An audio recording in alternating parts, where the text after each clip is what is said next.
A Toyota acredita que cada boa conversa conta para inspirar avanços, assim como cada inovação e iniciativa. Conheça as histórias que nos inspiram a irmos mais além em toyota.pt. O azeite, o arroz e a pescada foram dos produtos que mais encareceram. Mas há uma inflação ainda pior, é a inflação dos produtos alimentares. Nós não estamos numa emergência climática, estamos numa evolução climática. Viva! O meu nome é Mariana Rodrigues. Eu sou o Rodrigo Santos. Eu sou a Marta Pinto. E eu sou a Maria Inês Rocha. Neste Repórter 360, damos a conhecer de que forma as alterações climáticas afetam os preços dos alimentos que consumimos.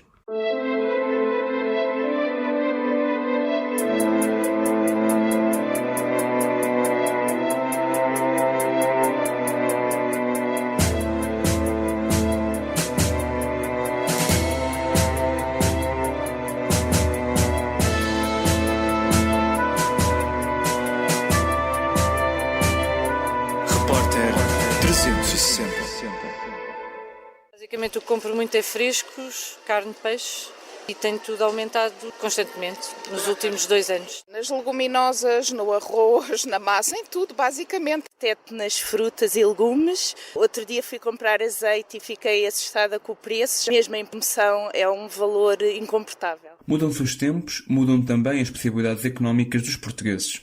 Mas se o poder de compra está em queda livre, o mesmo não se pode dizer acerca do preço dos alimentos.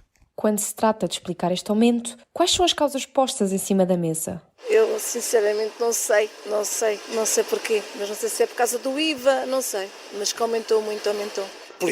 Política, não há outra razão. Segundo nos dizem, tem a ver com a inflação. Eu acho que, particularmente, o governo aproveita de uma situação que é a guerra e aproveitaram para inflacionar tudo. As justificações dadas pelos portugueses contornam um fator incontestável, as alterações climáticas. Paulo Pinto é vereador na Câmara Municipal da Ruda dos Vinhos e não se deixa ficar indiferente à emergência climática vivida. Neste momento as alterações climáticas estão aí, toda a gente sabe que isto é mesmo assim, há gente que ainda teima em não querer ver e pouco podemos fazer porque elas não se conseguem eliminar. E o que é certo é que temos hoje problemas de todo o tipo. Secas cada vez mais prolongadas, em zonas e em municípios e em regiões em que a água já não é abundante em termos agrícolas, as coisas ficam claramente mais dificultadas e, para além disso, quando temos chuvas, são chuvas com intensidades completamente diluvianas num curtíssimo espaço de tempo, o que significa que vamos ter danos nos terrenos, vamos obviamente ter problemas nas culturas, danificar culturas. Se para colher é preciso semear, que obstáculos condicionam a colheita dos agricultores? Carlos Correia é engenheiro agrónomo e docente da Câmara Municipal de Odivelas. Hoje, reflete acerca dos fatores que têm afetado a produção agrícola em Portugal. Em relação ao clima, portanto, os eventos, climáticos adversos, cada vez são mais. Vento, por exemplo, excessivo, calor excessivo, que causam problemas também ao nível da produção das plantas. Muitas vezes o frio extemporâneo, o calor extemporâneo, portanto, causam problemas graves na produção. Isto significa que o preço da alimentação tenderá, efetivamente, a aumentar, fruto também indireto ou até mais direto do que aquilo que se pensa das alterações climáticas que não soubemos controlar em tempo útil e que agora não podemos eliminar. O conjunto de fenómenos climáticos que interferem na agricultura é cada vez mais diversificado. No topo da lista, encontra-se recorrentemente o agravamento dos tempos de seca. Em relação ao calor, em relação à temperatura média tem aumentado, muitas culturas que se fazem sequeiro são plantas que necessitam de frio e, portanto, se não tiverem um determinado número de horas de frio, não chamada vernalização, as plantas acabam por não florir e ficam prejudicadas na frutificação ou são prejudicadas até na produção. Tempos de seca muito prolongados, isso faz com que não haja tanta umidade nos solos, mais doenças, tudo mais, e isso afeta as culturas e a produtividade das culturas.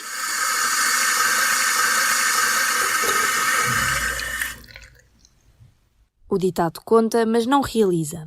Em abril Águas 1000 deixou de ser tão dito pelos portugueses. O problema iminente da escassez de água é também uma preocupação de Luís Saldanha, presidente da Confederação Nacional dos Jovens Agricultores e do Desenvolvimento Rural. Mas é preciso também ter noção. A água é um fator preponderante, afeta muito a produtividade. Falamos de quantidade de quilos produzidos. A situação da falta de água em alguns locais, em algumas das regiões, poderá levar a não só a dificuldades da produção, como também aumento dos custos de produção. Todos os produtos alimentares, nomeadamente aqueles que sejam resultado de produções agrícolas, que sejam altamente consumidoras de água, vamos ter problemas, porque a água vai ser mais escassa no futuro, por isso mais cara, e naturalmente terá como repercussão final um aumento do preço dos produtos alimentares. Nós temos um clima mediterrâneo caracterizado por chover no inverno, a chuva concentrar-se no inverno e no verão não chover. Portanto, as águas das chuvas no inverno, os solos, portanto, armazenam as águas, que são utilizadas depois durante o ciclo vegetativo pela primavera e verão. O que tem acontecido com as alterações climáticas é, portanto, a alteração do regime pluviométrico, não em termos da pluviosidade total durante o ano, mas em termos da frequência. A chuva tem-se concentrado muito em poucos meses, chuva a mais, os solos não têm capacidade de armazenar e grande parte das águas perdem-se, as águas superficiais perdem-se. Por exemplo, produção de leite. Muitos dos produtores de leite, para o negócio ser viável, na verdade, têm que produzir forragens, têm que produzir milho, têm que ensilar milho e tudo mais. Se efetivamente temos produção de milho, temos uma cultura que é altamente consumidora de água. É evidente que, não havendo produção de milho, eles vão ter que comprar forragens fora, alimentação para os animais. Isso faz com que os fatores de produção tenham uma implicação maior em termos de custo, naturalmente, e evidentemente que isso tem que se repercutir no preço do leite. Obviamente, todos os produtos lácteos terão repercussão em sequência, porque são sequenciais, queijos, iogurtes e tudo mais. Os fenómenos climáticos não alteram apenas a qualidade dos solos. Também as características das plantações são agora postas em causa. Será que o aumento dos preços caminha lado a lado com a qualidade dos alimentos? Os produtos perderam sabor, perderam qualidade, privilegia-se o tamanho em vez do sabor, no caso da fruta, por exemplo. Os produtos tinham um sabor diferente, os vegetais, a fruta, nota-se até a carne, aves, essas coisas. Eu tenho memórias de outros sabores. Obrigada. De facto, comprometem a vários níveis, ao nível da qualidade nutricional, ao nível dos macronutrientes e dos micronutrientes, na contaminação por agentes patogénicos, na contaminação por pesticidas, surgem doenças e pragas e para controlar terão que se utilizar pesticidas, que por sua vez contaminarão os produtos. Muitas das coisas que nós comemos hoje, se formos ver os mesmos alimentos há 100 anos atrás, não eram nada iguais, completamente diferente. Desde a batata, desde os cereais, desde a carne, os ovos, era completamente diferente. É certo que mudar o planeta cabe a cada um de nós. Essa responsabilidade estende-se também às escolhas mais simples do cotidiano, de que é exemplo a alimentação. Ana Gaiolas é engenheira do ambiente na Câmara Municipal de Loures. No que diz respeito às opções alimentares, apresenta soluções mais sustentáveis. A principal atuação deve ser no combate ao desperdício alimentar de todos nós. 1/3 dos alimentos produzidos mundialmente não chega às nossas mesas. E no fundo é aqui que também temos que pensar um bocadinho, porque perdemos recursos, aumentamos emissões de carbono para a produção dos alimentos e nunca chegam sequer a ser consumidos. Qual é o impacto do meu ato como consumidor tem ao fazer uma escolha de um determinado alimento? Uma coisa que se perdeu muito é a sazonalidade dos alimentos, dos produtos, não é? Portanto, até porque temos aqui uma ideia que nos é trazida.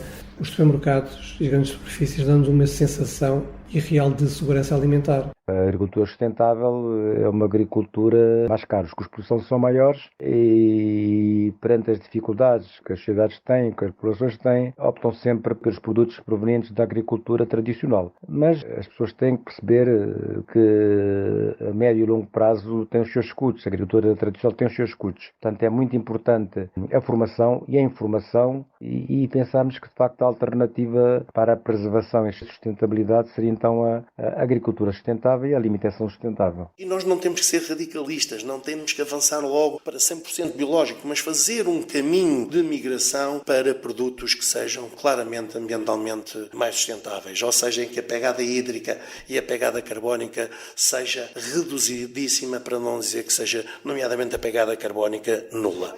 A diferença é meio litro? É, de 9 para 14, é o dobro. Não. Há uma situação de desigualdade entre a produção, digamos, e a distribuição, que é uma lógica quase de monopólio da procura, que condiciona muito não só as quantidades, como também os preços que são praticados. Os produtos resultantes dessa bioagricultura, digamos assim, são mais valorizados. Produzir-se-á menos, é certo, mas aquilo que é produzido é mais valorizado. O que é que isto significa? É mais caro, mas de facto, em termos ambientais, estamos a não ter pegada nem hídrica e eventualmente uma pegada carbónica muito menor. E isso é absolutamente decisivo. No sentido de preservar a agricultura nacional, há ainda outras alternativas que devem ser tidas em consideração. Eu penso que a opção será sempre comprar local e produtos de época. Os produtos de época normalmente são colhidos mais maduros, são mais saborosos, têm menos impacto ambiental porque têm menos tempo de transporte para já não são comercializáveis, com menos limitação de CO2, a qualidade nutritiva também é maior e outra coisa importante é que estamos a proteger o rendimento dos nossos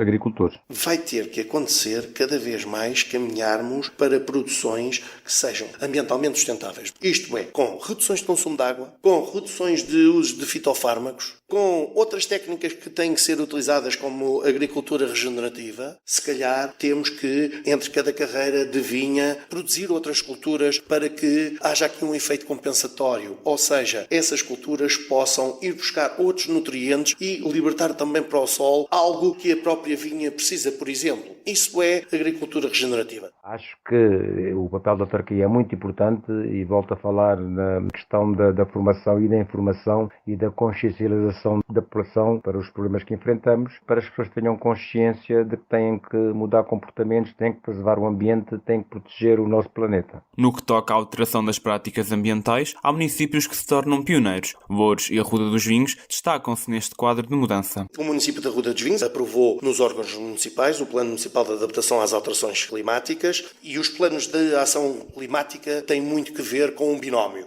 energia e água. Naturalmente que temos que trabalhar para atingirmos o roteiro da neutralidade carbónica também, e é muito importante aumentarmos a captura de carbono, naturalmente, dióxido de carbono, mas também, por outro lado, reduzir significativamente as emissões carbónicas. Loures segue um grande lema que é ações locais para desafios globais. E o envolvimento da comunidade para nós é um eixo fundamental. Loures tem em desenvolvimento o seu plano de ação climática, o qual contempla as medidas de mitigação e de adaptação. E isto tem que ser, em termos de coesão territorial, partir do local para o nacional, município a município, caminharmos nesse sentido dos bioterritórios, das bioeconomias, da valorização dos produtos endógenos, do produzir de forma ambientalmente sustentável, porque senão não há planeta B, nem há dois As, é o único e temos-o tratado todos muito mal. As linhas estão bem orientadas, os eixos de atuação são conhecidos, nós sabemos e temos os projetos para os concretizar, os municípios têm esse caminho, conseguem-no fazer, mas financeiramente precisamos de ajuda.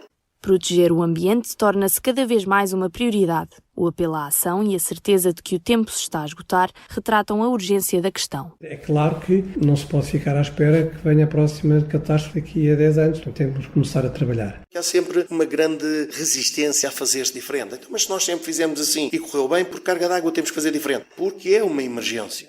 Esta reportagem foi produzida por mim, Mariana Rodrigues. Por mim, Rodrigo Santos. Por mim, Marta Pinto. E por mim, Maria Inês Rocha. A coordenação é de Luana Plácido. O design é de Carlota Real e de Cláudia Martina. A sonoplastia do genérico de Luís Batista. RCFM